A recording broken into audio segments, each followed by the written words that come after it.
Dad, you've done enough damage. Just stay out of it. Ever had your own child look you straight in the eye and say that after you spent a lifetime building everything they have, when the people you love most start treating you like a burden? I didn't yell or beg. I just chose a different way to answer them, one they wouldn't forget. Before we jump in, I want to know, where in the world are you right now and what time are you listening? Let me know in the comments. It happened on a Sunday. I heard my daughter's voice through the kitchen. She was outside, phone pressed to her ear, words sharp in a way that didn't sound like the girl I'd raised. Dad just causes drama. It's better if we don't invite him. The words landed heavy, cutting through everything familiar. I didn't move. My drink cooled between my hands. Something in me folded. I'd faced angry clients, lost deals, shouting matches, but nothing like being told you're better left out. Not anger, just a hollow sort of quiet. I rinsed the cup, set it down, stepped toward the door. She drove off without seeing me. Maybe that was the point. The road stretched ahead, and I thought of calling after her, asking what I'd done wrong again. But I'd done that before, and every time it only made things worse. So I walked to my truck instead. The drive to the old office gave my thoughts room to settle. The building had been mine once, until my sons took over. I still kept a key habit, maybe pride. Dust covered the desks. Blueprints leaned against the wall. I sat in my old chair, turned on the computer. It hummed to life, slower than I remembered, but still obedient. A folder labeled Current Investments drew my eye. I opened it. Rows of numbers scrolled past accounts I didn't recognize, new partners' ventures I'd never approved. My hand stayed steady. I printed the files page after page, sliding out warm. Daniel had said everything was fine. We're expanding, Dad. Relax. I'd wanted to believe him. I'd stepped aside to let him lead, thinking it was time to stop being in the way. The papers told another story, risky deal signatures copied from mine, like a ghost of me co-signing mistakes. I leaned back. Betrayal filled the room, thicker than dust. A knock broke the stillness. Richard Sarah Jennings stepped in, wiping her hands on her apron. She'd handled accounts before Daniel replaced her team. "I thought you didn't come here anymore," she said. "I needed to check something." Her eyes moved from me to the papers. Something's wrong. Maybe I've been too trusting. She nodded. "You always believed people would do right by you. But silence doesn't fix everything. It just makes you disappear." Her words hit deeper than she meant. After she left, I kept digging. Each file sharpened the truth. It wasn't mismanagement, it was deceit, dressed as ambition. I copied what mattered to a flash drive and slipped it into my jacket. As I stepped out, Daniel's car sat a few spaces away. He was on the phone. Our eyes met for a second. Neither of us waved. He started the engine and drove off without looking back. I stood there, hands in my pockets, watching the car fade. A father watching his son disappear. There's no sound to that kind of heartbreak, only the space it leaves behind. Driving home, I passed the church, the diner, the park where I used to take the kids. Each place carried a trace of when family felt simple, before signatures and power turned love into paperwork. Maybe age just teaches you how easily people outgrow the version of you that once mattered. I went back to the office, pretending I still belonged there. No one questioned it. Most faces were new Daniel's hires, efficient, polite, already distant. I moved through the halls like a guest no one remembered inviting. My old room had fresh paint, but the same desk. I sat, opened a drawer, found my pen, still where I'd left it. The logo that once meant pride looked borrowed now. The computer flickered on. Transfers, approvals, joint signatures, everything neat but dishonest. My name stamped under decisions I hadn't made. The phone rang. I let it buzz before answering. Daniel's tone was clipped. "Dad, did you go into the system again? I checked a few things. I told you before, let me handle it. You're retired, remember, retired." The word carried dismissal more than respect. "You're using my name for loans? I didn't approve." A pause, then a short laugh. "You're imagining things. Stop worrying about every detail." The call cut. I stared at the wall, the space shrinking around me. A knock came. Sarah stepped in with a paper bag. "You didn't eat," she said, setting it down. "You never do when your head's full." Old habits. Her gaze drifted to the reports. "What are you digging into nothing worth ruining a day over?" She tilted her head. "You look like a man talking himself out of something." "Maybe I am." "Daniel, again," I nodded. "You taught him everything," she said softly. "Maybe that's the problem. He learned how to win, but not how to care. It stung. He's made bad calls, maybe worse. Then speak up and start another fight. You know how that ends. He'll shut me out for good. Keeping quiet hasn't kept him close either." Her words stayed long after she left. The reports painted the rest clearly: shell companies, private funds, fake authorizations. Too polished to be mistakes. I printed what mattered, locked it in my briefcase. Every sound in the corridor sharpened the hum of printers' footsteps, distant chatter. The company still pulsed, but the rhythm was off. Daniel's car waited by the curb. He talked on his phone, eyes flicking toward me before turning away.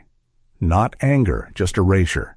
I kept walking. Sunlight warmed the pavement, but even that felt detached. The building, the name on the glass door, all mine, once now hollow. A man from accounting passed by. "Good to see you, Mr. Hale." I nodded. The title felt foreign, like it belonged to someone I'd buried years ago. On the drive home, Sarah's words replayed. Maybe silence wasn't peace, just surrender dressed as restraint.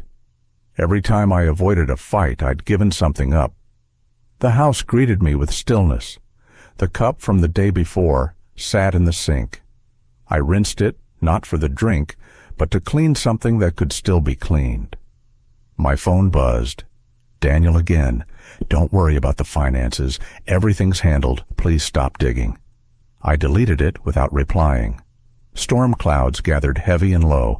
I sat on the porch watching the trees shift, her voice echoing in my head. "Silence doesn't protect you."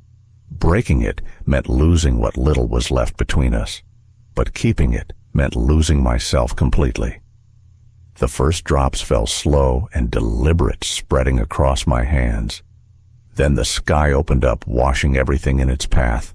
When the rain thinned, I stepped back in shoes left by the door. The briefcase sat near the chair, still locked. I glanced at it once, then turned off the lights. Upstairs, the steady patter softened, each drop repeating the same truth until it finally sank in.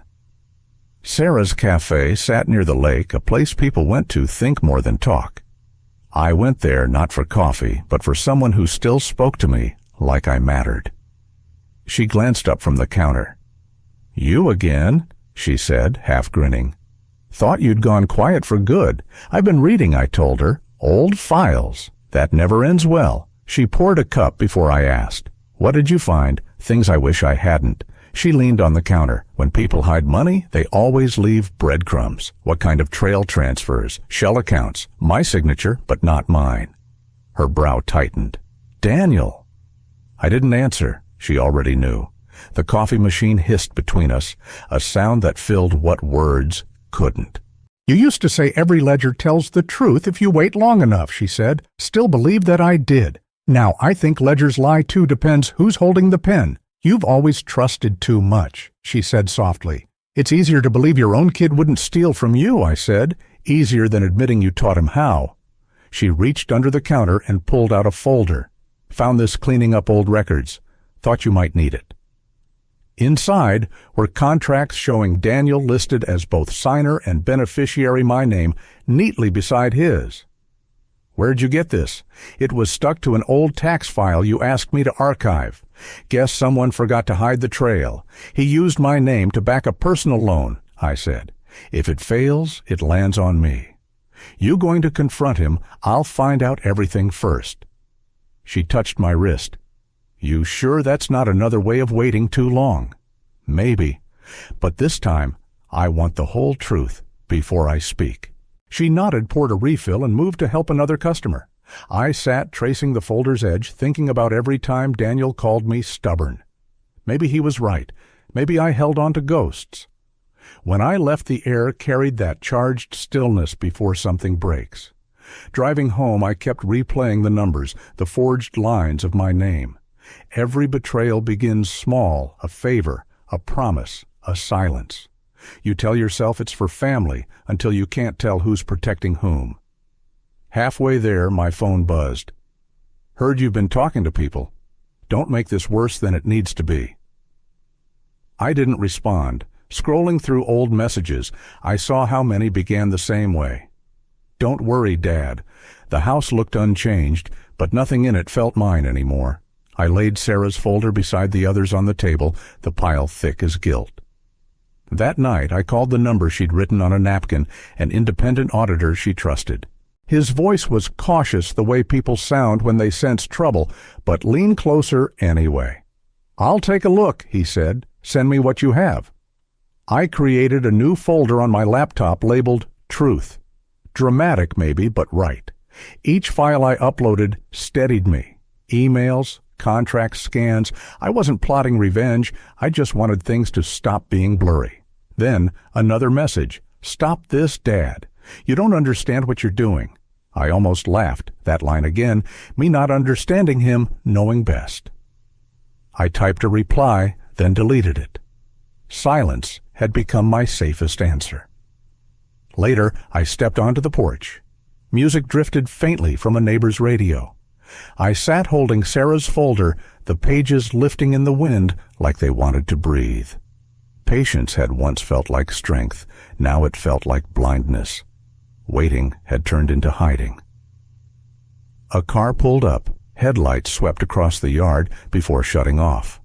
A figure stepped out and paused by the mailbox. Dad Daniel. He didn't move closer.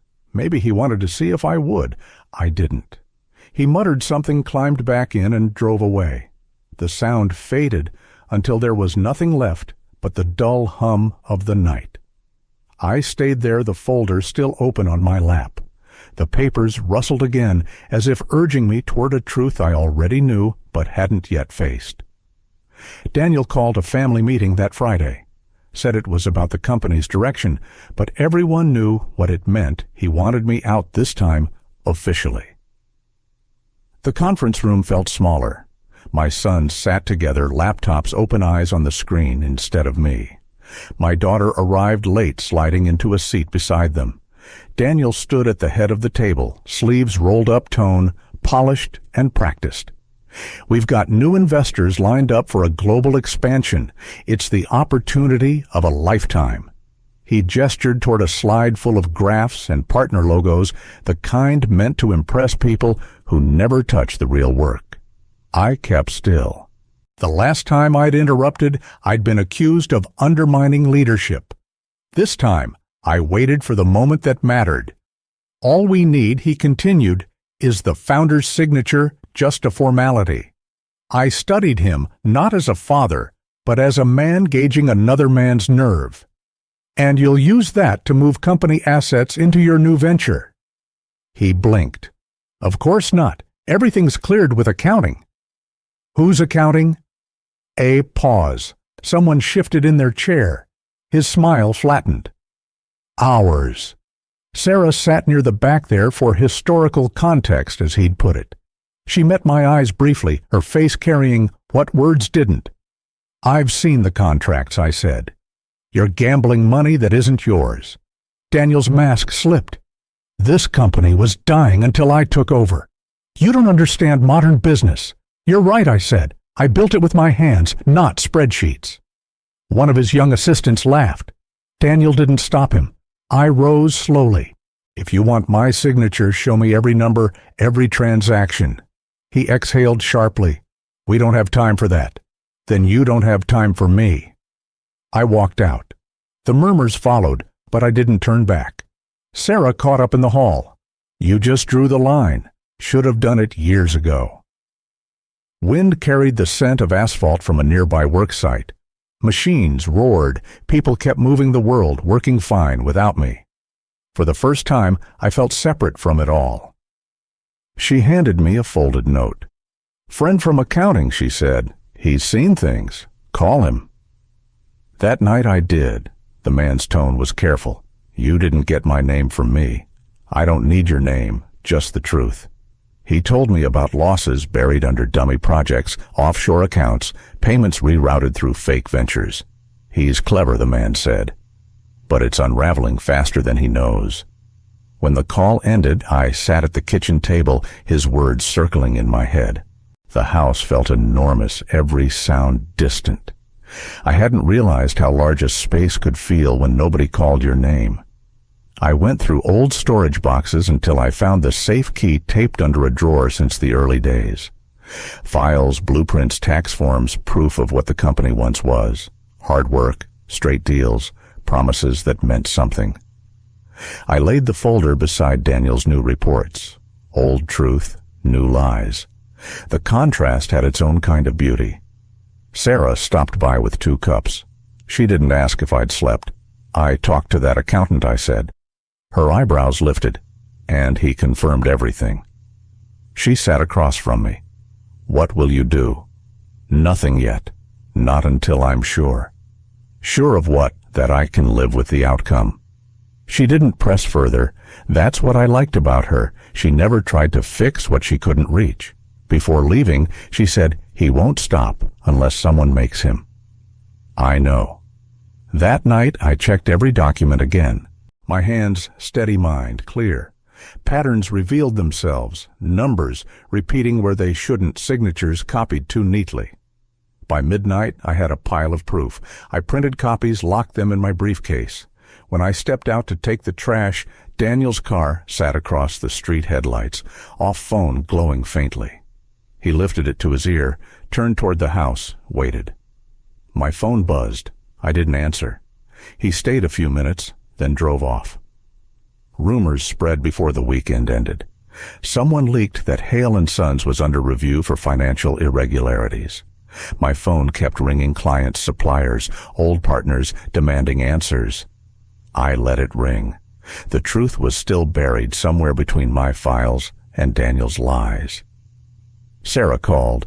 You've seen the news I have. You should come by. At her cafe, she was wiping tables, though the place was nearly empty. She handed me a brown envelope. Found this under the counter last night. No name, just your initials. Contracts signed by Daniel, my signature forged again this time, on a loan large enough to sink everything. The last page transferred ownership of our headquarters to one of his shell firms. My throat tightened. Whoever sent this knew exactly what to show, I said. She studied me. Still thinking, or ready to act, I'm past thinking. I just need to make sure I'm not walking into another trap. You know what happens once this goes public? I do. You'll lose him for good. I already have. We didn't speak much after that. I folded the papers back, slipped them inside my coat. As I left, she called after me, "Don't let him drag you down with him." That night, I sat at my desk between 2 kinds of truth, the cold one in ink and the living one in memory. On paper fraud, in my head the boy running through the half-built house I'd made laughing that he wanted to build things too. Somewhere he had learned to build a different way. The phone buzzed. A number I didn't know. Mr. Hale. Yes, this is Mark Davis from Independent Financial Oversight. We've received documentation tied to your company, from whom anonymous submission. It points to internal fraud. I'd like to meet you Monday. When I hung up, my hands trembled, not with fear, but relief. The truth finally had somewhere to go. A knock followed. Daniel stood there, hair a mess, eyes tight. We need to talk. I was about to call you. You've been digging. People are talking. You're damaging everything I've worked for. You mean everything we worked for. He paced. You don't get modern business partnerships leverage risk. It's how growth works now. Growth built on lies doesn't last. He slammed a fist on the table. You think you're better because you built this with your hands. The world's changed. I'm not better, I said. I'm trying to protect the name you're burying. He gave a harsh laugh. Protect it. From what success? From ruin. He stared a moment, then turned away.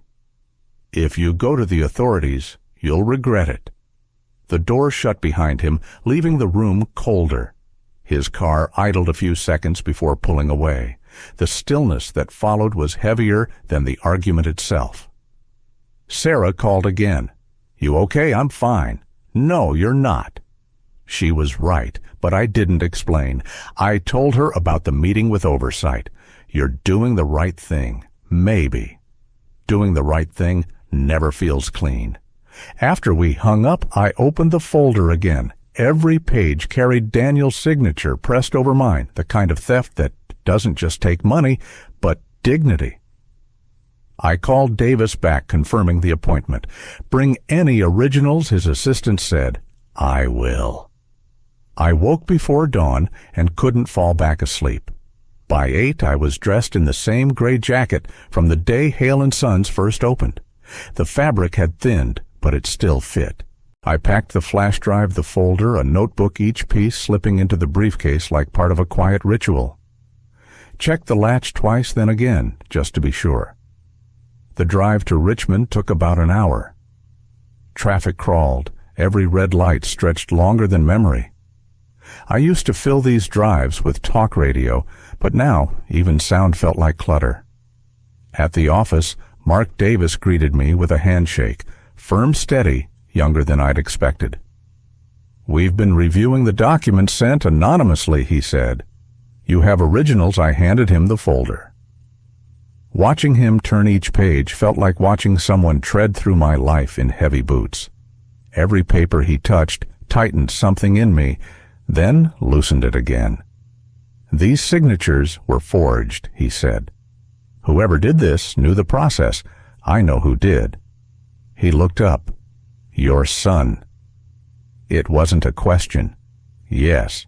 He took notes, asked for details, then said the investigation would begin immediately. "You may need to testify. I'll be here." When I left, the day had warmed. The sky looked plain, almost forgiving. I drove past the first building I'd ever leased, now turned into storage units. Thought about stopping, but some memories already lived too close to touch. Sarah's truck sat in the driveway when I got home. She waited on the porch steps with 2 cups. "You only wear that jacket when you're about to do the right thing," she said. I sat beside her. I turned everything in. "It's out of my hands now. That's good, isn't it?" Good and final aren't the same. You're thinking about Daniel, always. She didn't try to fix it. You did what had to be done. Now you wait. I hate waiting. I know, she said, but it's still part of justice. We sat there as a truck passed. Dogs barked down the street life, carrying on like nothing had cracked. Later, sorting mail, I found an envelope in Daniel's handwriting. No stamp, no address. "Inside, stop this before you lose everything. No greeting, no name." I folded it, slipped it into my notebook. The threat wasn't new, only clearer. That evening, an email arrived. "Concern regarding your allegations." The sender warned I could face defamation charges if my claims were unsubstantiated. I forwarded it to Mark Davis with a short note. "Seems someone's nervous." He replied minutes later. "Ignore it. We know where it came from." That steadied me for a while. Still tension sat behind my ribs, small and constant. 2 days later, everything broke loose. The investigation wasn't supposed to be public, but someone leaked it. The news called it a possible case of corporate fraud in a family-owned business. They didn't name us, but everyone in Richmond knew. The phone kept ringing. I let it. People call when things fall apart, not to help, just to feel near the wreckage. Sarah came by with a grocery bag. "You haven't eaten, I've had coffee, that doesn't count." She unpacked bread and soup, moving through the kitchen like she'd never stopped belonging there. I sat at the table, reading the same line from an article that used the word betrayal. I couldn't tell if they meant his or mine.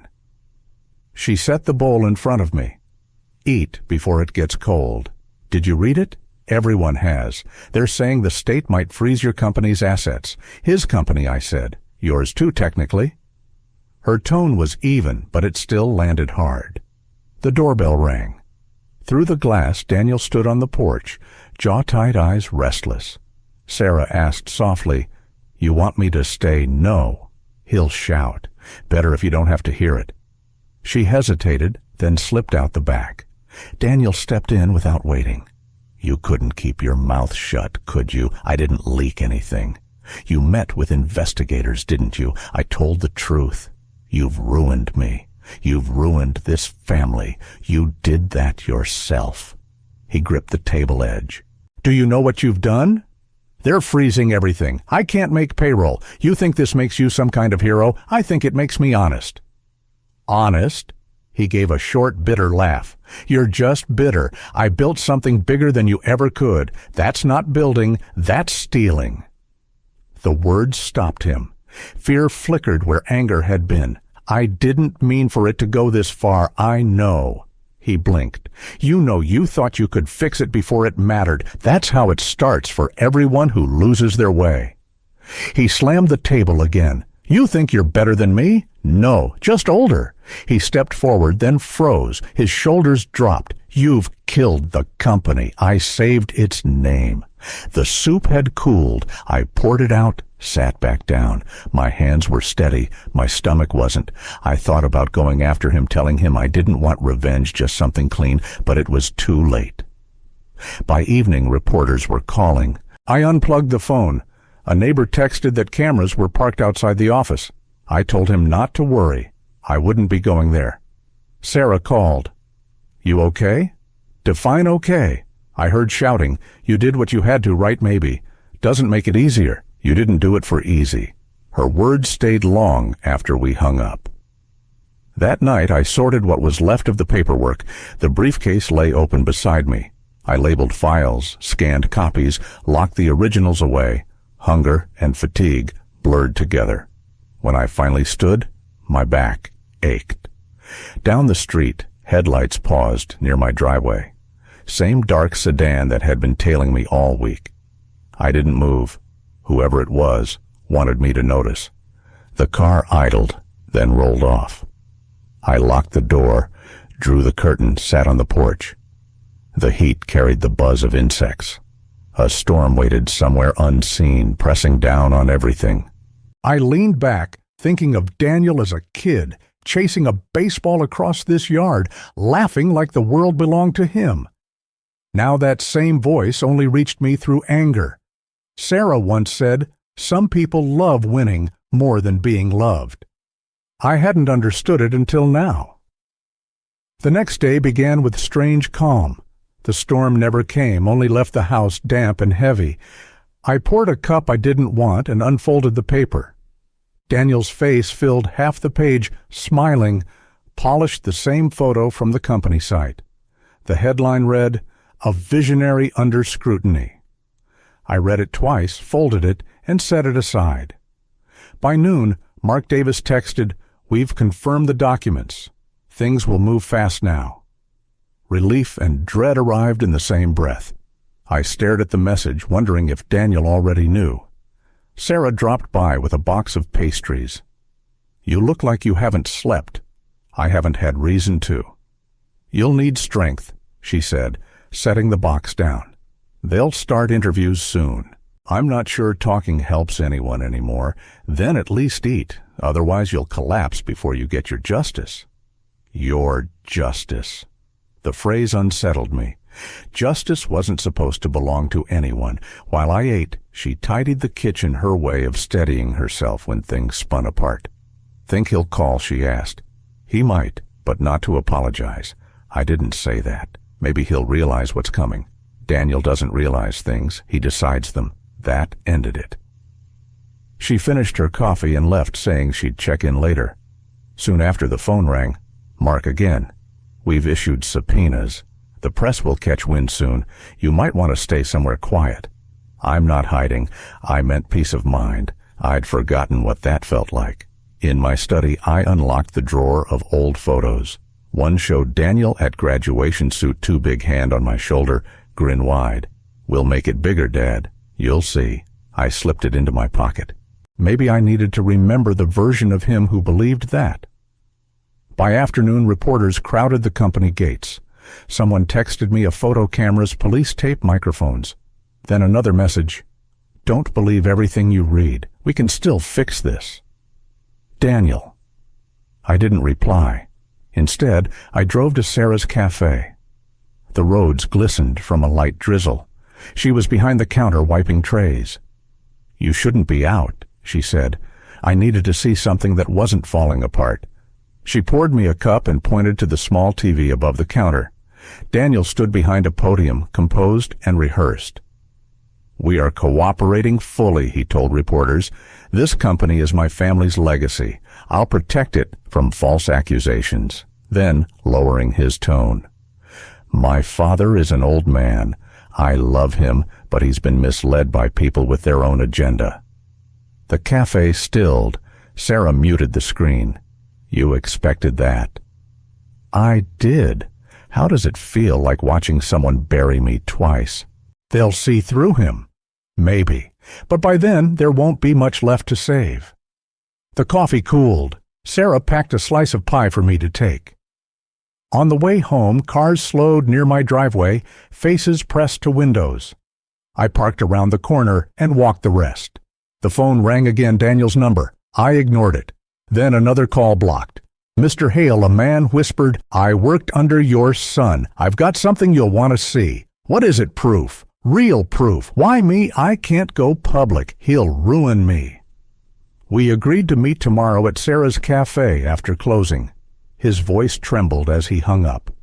I sat at the table, the same one where Daniel and I signed our first contract. The wood had gone smooth under years of elbows and late nights. Back then, every deal felt like building something. Now every truth felt like dismantling it. The phone buzzed once more. "Don't do this, Dad." Deleted it and reached for the slice of pie. Ate slowly, not from hunger, but to keep my hands from shaking. The man arrived late, just as Sarah was closing. She wiped the counter while I waited at the corner table. Younger than I expected, dressed to disappear, his hands couldn't stay still, tapping, scratching, shifting. "You're Richard Hale," he said. "Yes. You worked for my son." He nodded, pulling a small flash drive from his pocket. "Finance department before he replaced half the team. I kept copies, couldn't just delete them. What kind of copies? Emails, invoices, transfers. You'll see."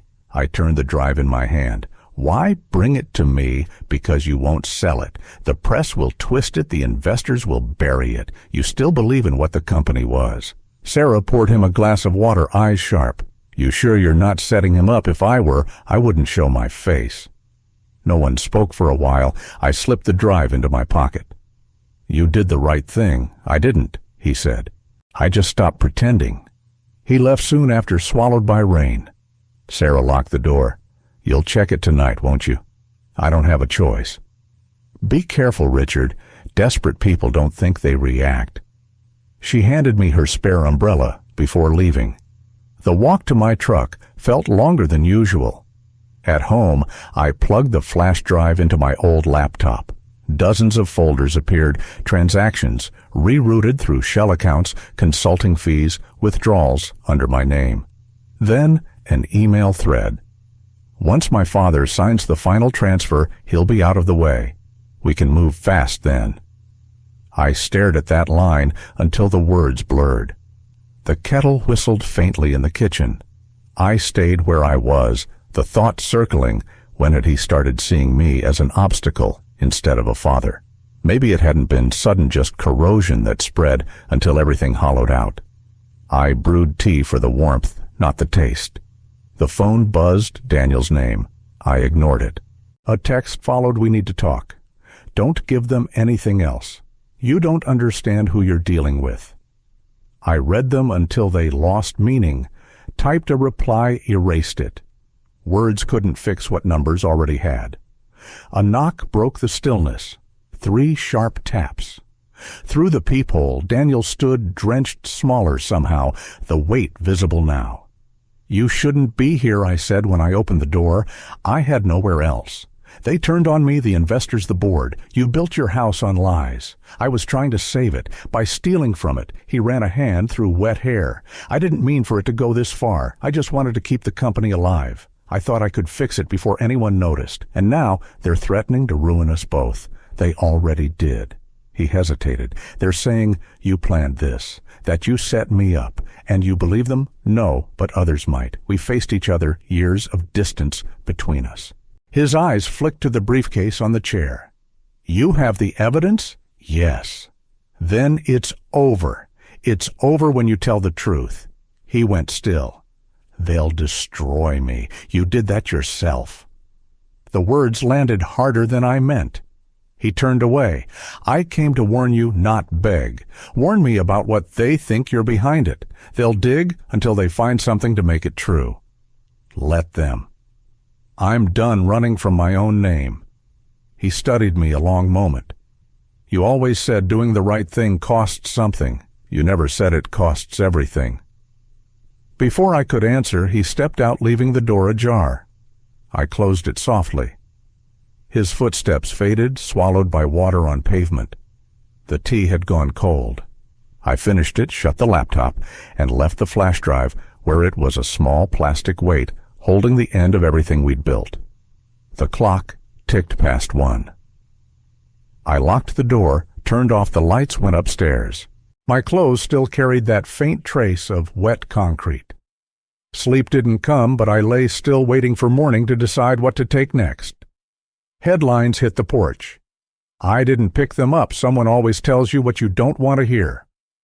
Mark Davis called early, his tone clipped but steady. "Formal charges today," he said. "Your son and several partners. You might be asked for a statement." By mid-morning, messages flooded in. Reporters, old employees, distant relatives, suddenly curious. Sarah texted once, "Don't read the comments." I didn't need to. I already knew what they'd say. People love a downfall. They never notice who's left to clean it up. The doorbell rang. Daniel stood there again, shirt rumpled, eyes wild, a folded newspaper in his hand. "You've seen it. I didn't need to. They've frozen everything. The accounts, the house, the cars. You think this is justice? It's consequence." He gave a short, bitter laugh. "You think you're the hero here? They're dragging our name through the mud because you couldn't stay silent." "I didn't build it to stay silent," I said. "I built it to stand." He threw the paper on the table, pages scattering. "You could have stopped it. I tried. By turning me in, by waiting too long." He rubbed his face, pacing. "Those investors weren't partners. They were connected. This won't end in court, Dad. It'll end in ruin." I watched him move the same restless rhythm from his youth. He stopped. "I'm not going down alone. You already are." Something flickered in him, fear or grief, but it vanished fast. He left without slamming the door this time. That somehow hurt more. The house stayed still. I sat at the table, staring at the newspaper's front page, Daniel walking past cameras, face composed, eyes fractured. The phone rang again. Sarah's voice cut through the line. They just aired the footage. "You all right? I've been better." "You want me to come by?" "No. You've done enough. You don't sound angry." "I'm tired, not angry." "Then be careful. He's cornered, and cornered people don't think straight." After we hung up, I went to the study. The briefcase sat where I'd left it. I opened it, sifted through the papers, my name stamped at the bottom of each, a quiet witness to blindness. I packed them into a box, sealed it, and wrote one word: done. Maybe I needed to draw a line somewhere. That afternoon, I drove aimlessly. Passing our first building, the one we'd built decades ago, I noticed the faded outline of our old logo still on the door. It looked like a scar that never quite healed. A car pulled up beside mine. Daniel stepped out. He shouted something. I couldn't hear. Finally, I lowered it halfway. "You can't walk away," he said. "They're coming for me, and you're going to help fix this. There's nothing left to fix. There's always something." "You think you can wash your hands of this?" "You started it." "I started it," I said, "but you finished it." He slammed his fist on the hood. "You think I'm scared of them? I'm not. I'll fight back. And when I do, you'll wish you hadn't turned on me." I looked at him, this man who still thought fury was strength. "You're not fighting them," I said. "You're fighting yourself." He backed away. "You'll regret this," he said, then walked off. The phone rang at dawn. A low voice said Daniel had been released on bail. No charges yet pending review. I thanked them and hung up. The tea from last night sat cold on the table. Reporters waited at the curb, cameras ready but patient. I stayed where I was. Let them film a closed door. I'd stopped performing for strangers. Sarah called mid-morning. Heard he's out. I heard too. What will you do now? Nothing. There's nothing left to do. You sound like someone waiting for the other shoe to drop. Maybe I am. She sighed, then hung up before I could promise anything. Hours later, a message from Daniel. 2 words we need. The rest, blank. Maybe he stopped himself. Maybe he wanted me to finish it. That afternoon, the auditor's office emailed its final report: misappropriation, falsified signatures, hidden accounts. The language was clean official, stripped of emotion. Reading it felt like touching the remains of something that used to live. I closed the file, shut the laptop, and stepped outside for the first time in days. Late winter air bit at my face, the kind that carried no promise of spring. Across the street, neighbors looked away. Scandal turns recognition into avoidance. A car idled by the curb. Daniel's window slid down. "Get in," he called. He looked worse, unshaven eyes, red movements, sharp from sleeplessness. The car smelled of stale coffee. "You shouldn't be here." "I don't care," he said. "They're going to indict me. I can't stop it. You can tell the truth." "It's too late. If I go down, they'll drag you with me." He wasn't bluffing. Fear had finally replaced arrogance. "What do you want, Daniel? I want out. Help me disappear. You know people. I'm not saving you from yourself." He laughed once, bitter. "You think I haven't paid enough? My wife's gone. The house is gone. My name's dirt. What more do you want? I wanted your honesty." "Honesty doesn't feed you," he muttered. "Doesn't buy forgiveness either." The hum of the engine filled the space between us. I thought of the first truck I'd bought, Daniel beside me pretending to steer. Back then, I believed everything I built would keep him safe. "They said you could still fix this," he said. "If you retract your statements, call it a misunderstanding. I won't lie to save you. Then you'll destroy your own son. No, you did that when you stopped being one." He gripped the wheel.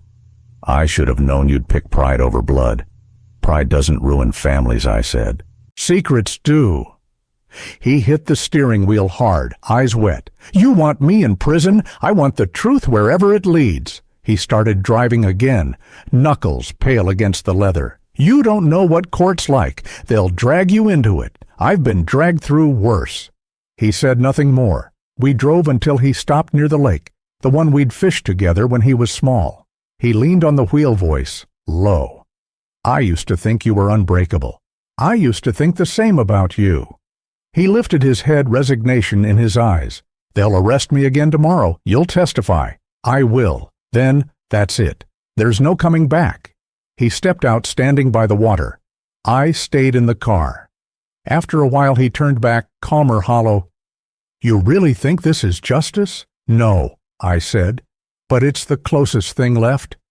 He nodded, once drove me home. Neither of us spoke. When we reached the house, I reached for the handle. "I never hated you," he said. "I know. I wish that was enough." "It used to be." He gave a small, tired smile. "Take care of yourself, Dad." Then he pulled away, tires hissing through puddles. I watched until the car turned the corner. The summons came 3 days later. A plain envelope, my name centered on the front. I didn't need to open it to know they wanted me to testify. The hearing was Monday. I left it on the counter and stared until my eyes blurred. Nothing disappears just because you wait. Sarah showed up that afternoon, setting a grocery bag on the table. She unpacked until she saw the envelope. "So it's official. It was always going to be. You could refuse." I could. But then what would any of this have been, for she leaned against the counter? "You still think truth fixes things?" "No. It just keeps them from rotting worse." She nodded, but didn't agree. "Heard from him?" "Not since he drove me home." You think he'll show up in court? He has to. Do you want him to? I want him to face it, I said. For himself. The next 2 days crawled by heavy and slow. I read the paperwork, made notes, then stopped. Telling the truth shouldn't feel this hard. Sunday night I went walking. The streetlights flickered through mist. Neighbors crossed the street when they saw me. I didn't take it personally. People avoid the mess that mirrors their own. Back home, Sarah's note waited under the door. I'll be at the courthouse. You shouldn't go through it alone. I folded it into my wallet. I couldn't sleep.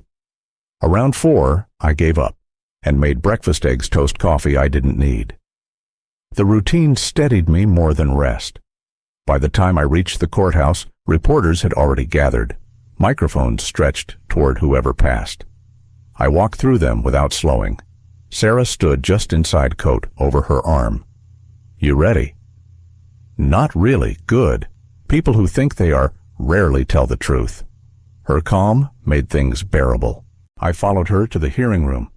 Daniel sat beside his attorney, his face drawn, his eyes dull. Last time, he'd been angry. Now, he looked emptied out. When they called my name, I stood, took the oath, and answered what was asked: dates, signatures, transfers. My words came plain nothing to embellish. Then Daniel's lawyer began. Mr. Hale, do you believe your son acted with malicious intent? I believe he acted with pride. And your evidence? His own records. The lawyer paced. So you're saying you raised a man capable of fraud. I'm saying I raised a man who thought he was smarter than consequence. A low stir swept the room. I didn't meet Daniel's eyes. When it ended, I returned to my seat beside Sarah. My legs felt twice their age. During recess, Daniel finally spoke barely above a whisper. You could have lied for me. I did, I said. For years, he said nothing, just looked down. By afternoon, the session closed, with no verdict continuation pending. Waiting again. Sarah and I stood on the courthouse steps. The air carried that damp smell that always follows endings that aren't really endings. You held up, she said. Barely. You said what mattered. Doesn't feel like it changed anything. It will, just not today. We walked toward her truck, ignoring the shouts from reporters. When she dropped me off, the house seemed smaller. Get some rest, she said. The verdict came 2 weeks later. No surprise, just confirmation of what everyone already knew. Daniel was found guilty on multiple counts of fraud and embezzlement. He avoided prison through a plea deal, but his career was gone. His name erased from every door it once adorned. I read the report online, paragraph after paragraph, detached. The words were dry, the kind that flatten a life into record-keeping. Before I closed the page, the phone rang. Sarah's voice carried that measured calm between relief and restraint. It's over. No, I said. It's just quieter now. You should come by. I baked something. I'll think about it. You won't, she said softly, but I'll save you a slice. After hanging up, I sat at the table. The coffee had cooled. Bitterness lingered. I'd grown used to it. Something meant to warm that never quite did. At noon, I drove to the courthouse to sign the last document. The clerk pointed to the line without speaking. Her eyes held that uncertain pity people wear when sympathy feels inconvenient. Near the steps, Daniel waited. No reporters, no suits, just him, hands buried in his pockets. I didn't think you'd come, he said. I had to sign. Right. He glanced toward the parking lot. They froze my accounts. I'll have to sell the house. You'll manage. He gave a short, hollow laugh. You still think I deserve this? I think you earned it. He winced, but stayed still. I don't know how to start over. No one does, I said. They just start. He studied me, searching for something familiar. Do you hate me? No, I said, but I don't recognize you. That hit harder than anger could. He nodded, pulled a small keychain from his coat, the gear-shaped one I'd given him when he joined the company. "I kept this," he said. "Don't know why. I took it." He turned to leave, then stopped. "You were right. Pride doesn't build it blinds, then stop letting it. Maybe someday." When his car disappeared, I slipped the keychain into my pocket and drove home. Sarah came by that evening with a pie faintly scented with cinnamon. She set it down, poured tea for herself, and sat across from me. "I saw him," she said. I figured. He looked hollowed out. Maybe that's what honesty does. We let the pause settle. "What will you do now?" she asked. "I don't know. Something small, something that stays fixed. Not a bad idea. I might sell the house, move somewhere smaller, closer to peace." "Closer to stillness," I said. She nodded, understanding without agreeing. The thought of visiting him came without plan. I was shaving when it surfaced. The mirror fogged, my reflection blurred into something older. Maybe that was reason enough. The halfway house sat a few miles out, an old post office turned dormitory. The receptionist checked my name, led me down a narrow corridor that smelled faintly of disinfectant. Daniel sat in the common room, a worn newspaper folded on the table. He didn't look surprised. "They said you might come," he said, setting it aside. "I didn't say I would. You never do." We sat across from each other. The table was scratched and uneven, the television murmuring from another room. "You eating enough?" "As much as they give us," he said. "Food's bad, but the coffee's strong. You look better. That's not saying much." He rubbed his face. "They offered counseling. I might take it. That's good, I guess." He hesitated. "Do you still hate me?" "I never did." He exhaled. "You should. I ruined everything." "You ruined yourself," I said. The rest came along. He nodded. "You think there's a way to make it right? Maybe right isn't the point anymore. Maybe it's just not making it worse." "I'm trying," he said. "I can tell." We talked about small things, weather news, cafeteria meals, conversation that filled space without pretending to fix it. When I stood to leave, he said, "Thanks for coming. Take care of yourself, Daniel." "You too, Dad." The word landed heavier than I expected. I hadn't heard it in years. I walked to the truck and drove without choosing a direction. The road wound through fields and still streets, places that asked nothing. Sarah's cafe drew me in on the way back. She was behind the counter, sleeves, rolled hair, pulled tight. "You went to see him," she said. "I did. How was it strange?" "Not bad. He'll come around," she said, pouring me coffee. "Time's all we ever had." We let the pause hold. She asked, "What now?" "Thinking of selling the house. Maybe near the lake. You'll hate the stillness." "I think I've earned some." The coffee cooled, neither of us reaching for it again. Later at home, I moved through each room, sorting, choosing what stayed. Photos, furniture, old files. I kept what didn't demand a story. The rest went into boxes marked done. It felt mechanical, almost clean, like emptying a rented space that no longer belonged to me. By dusk, the rooms were bare. I sat on the porch, notepad in hand, listing what was left to finish utilities, taxes, the sale. Work without emotion. Sarah called as light faded. "You okay getting there?" "That's something," she said. "Don't vanish." "I won't." After we hung up, I watched the street. Porch lamps blinked on. A child rode past on a bike, laughter trailing behind. Life kept moving steady, as always. Spring came without ceremony, cold one day, mild the next. I began waking early, not from discipline, but habit. The mornings had a stillness I'd grown to like. I sat on the porch with a mug, listening to birds reclaim the trees, the faint scent of cut grass drifting from yards I hadn't touched in months. Most boxes were gone. The agent said the house might sell fast once I cleared the rest. I didn't mind. There wasn't much left worth keeping. Sarah stopped by once a week with groceries I hadn't asked for. "You'll forget to eat," she'd say, setting them down before I could argue. Sometimes she stayed for dinner.